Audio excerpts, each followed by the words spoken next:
Welcome everyone to the theory sessions of Pharmaceutical Analysis 3.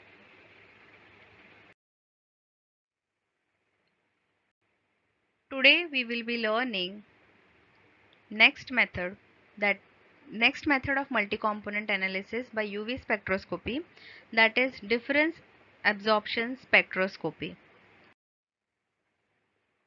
This is the sixth method which we are learning,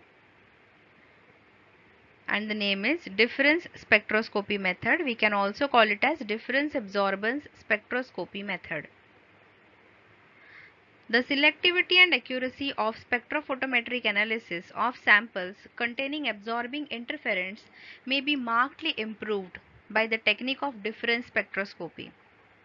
The essential feature of this assay is that the measured value is the difference in absorbance between two equimolar solutions of the analyte in different chemical forms, which exhibit different spectral characteristics.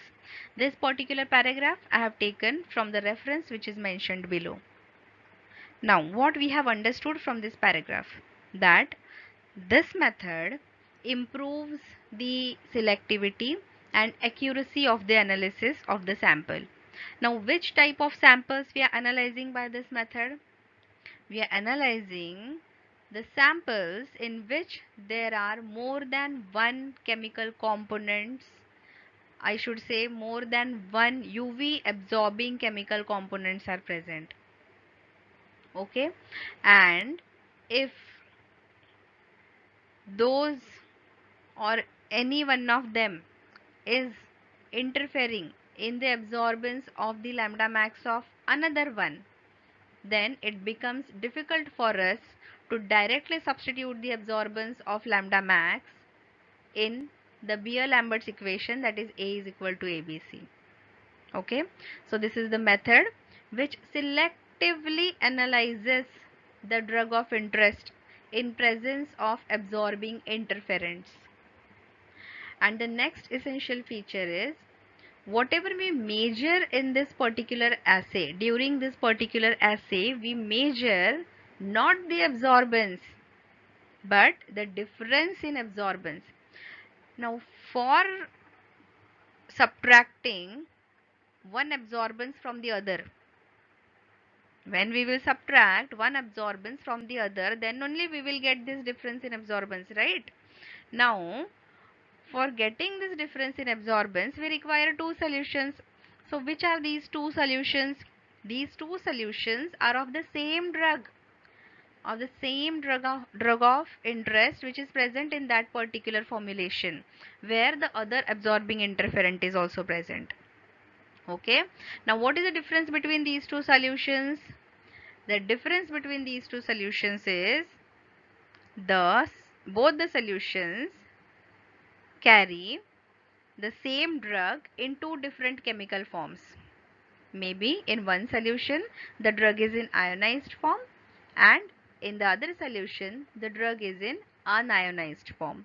So these are the two different chemical forms of one drug, two different chemical forms of the same drug.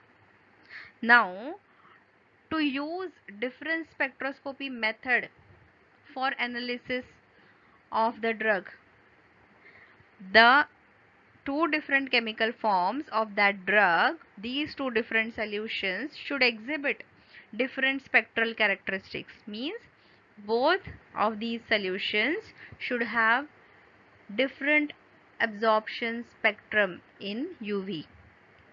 Then only we can analyze that particular drug by difference spectroscopy method. So this is the criteria for applying difference absorbance spectroscopy to the assay of substance in the presence of other absorbing substance. And the first criteria is, reproducible changes may be induced in the spectrum of the analyte by addition of one or more reagents. So we have to add some reagent into that drug so that its unionized form should change to ionized form, right? Then only we will have two different chemical forms of the same drug. So we have to add some reagent into it. So now after addition of such reagent, we should get reproducible changes. Okay. So that is the first criteria. Then the second criteria is the absorbance of the interfering substance is not altered by the reagent. Whatever reagent we are adding to obtain the different chemical form of that particular drug, that reagent should not change the absorbance of the interfering substance. That absorbance of the interfering substance should remain same in both the solutions. So this is the simplest and most commonly employed technique for altering the spectral properties of the analyte, and that is the adjustment of the pH by means of aqueous solution of acid, alkali or buffers. The UV spectra of many substances containing ionizable functional groups, example phenols, aromatic carboxylic acids and amines, are dependent on the state of ionization of the functional groups and consequently on the pH of the solution. So this is the drug which we will be learning today, that is assay of phenylephrine hydrochloride. This is the structure of phenylephrine hydrochloride.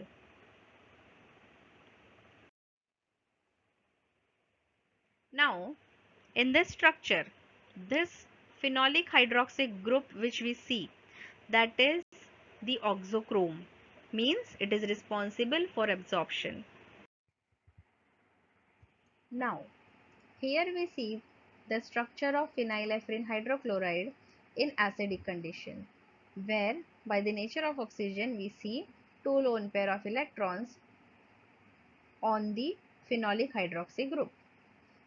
So this is when the drug is present in acidic solution. Now when we make that solution basic in nature, at that time what changes are happening in the structure? The first lone pair, second lone pair and third lone pair is also appearing because of the removal of H plus from the phenolic hydroxy group in basic condition, and one negative charge on the phenolic oxygen. Now this state is reversible, because if we again make the condition acidic, if we again make that particular solution acidic, it will regain its hydrogen back. Now this is the spectrum of phenylephrine hydrochloride when it is present in acidic solution, and this is the UV spectrum of phenylephrine hydrochloride when it is present in basic solution. This is the lambda max,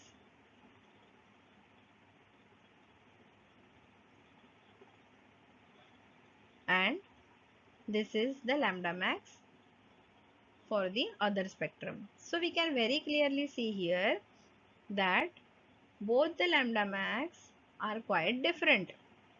Means these two chemical forms of phenylephrine hydrochloride have different spectral characteristics.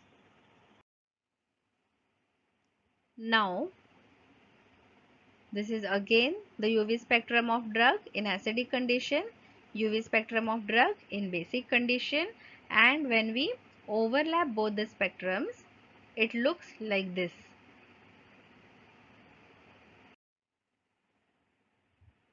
Hence, what do we see here? This is the absorption spectra of equimolar solutions of 50 microgram per ml phenylephrine hydrochloride in basic condition and in acidic condition.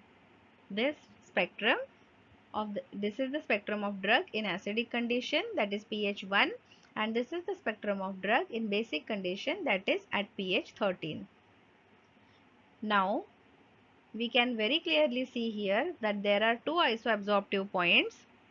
What is isoabsorptive point? It is also called as isosbestic point. It is the wavelength at which both the drugs or both the solutions have same absorbance. That means same absorptivity. This is and this point. These two are the isoabsorptive points.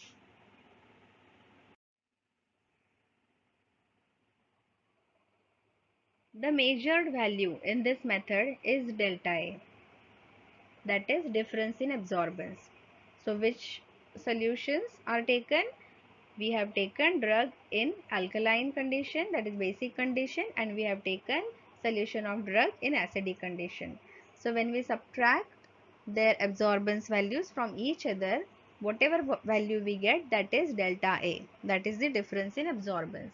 Now this difference in absorbance also obeys Beer-Lambert law, and thus the modified equation becomes delta A equals to delta ABC, where delta small a is the difference absorptivity of the substance at the wavelength of measurement.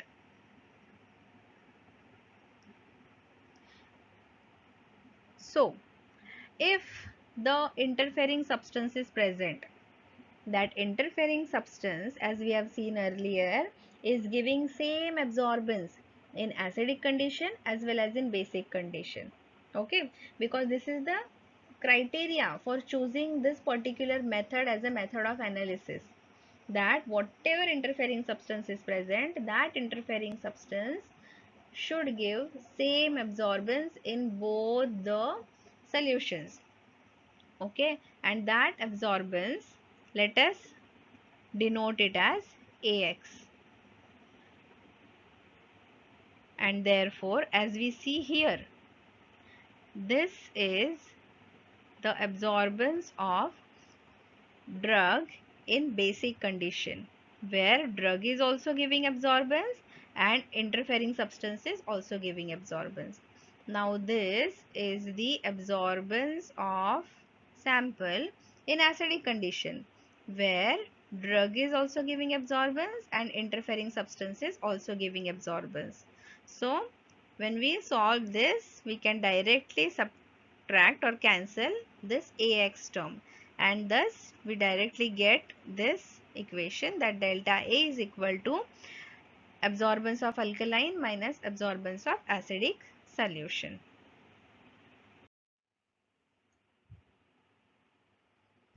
Let us see the next figure, that is the difference absorption spectrum of solution B, which is acidic, relative to solution A, which is basic in nature. The given difference absorption spectrum can be generated automatically when we have available with us double beam spectrophotometer. So in double beam spectrophotometer, there are two cuvettes which we are using. One is blank cuvette and another is for sample. Okay, so one is sample cell, another is blank cell. In sample cell, we have to keep the basic solution, and in blank cell, we have to keep acidic solution. And when you click on the absorbance, whatever absorbance you see on the display of the instrument, that absorbance is nothing but the difference absorbance of the two solutions. Above 278 nanometers, as we clearly see in the graph in the spectrum, the alkaline solution absorbs more intensely than acidic solution, and delta A is therefore positive. Between 257 and 278 nanometers, it has negative value.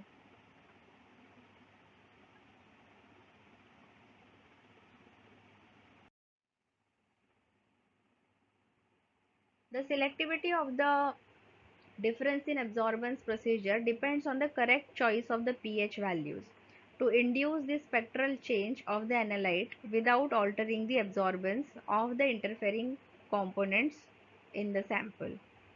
The use of 0.1 molar sodium hydroxide and 0.1 molar hydrochloric acid to induce difference in absorbance of the analyte is convenient and satisfactory when the irrelevant absorption arises from pH insensitive substances.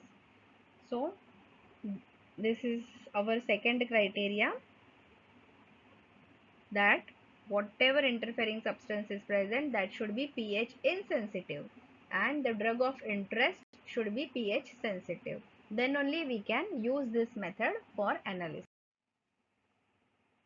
Thank you for watching the video. Have a nice time.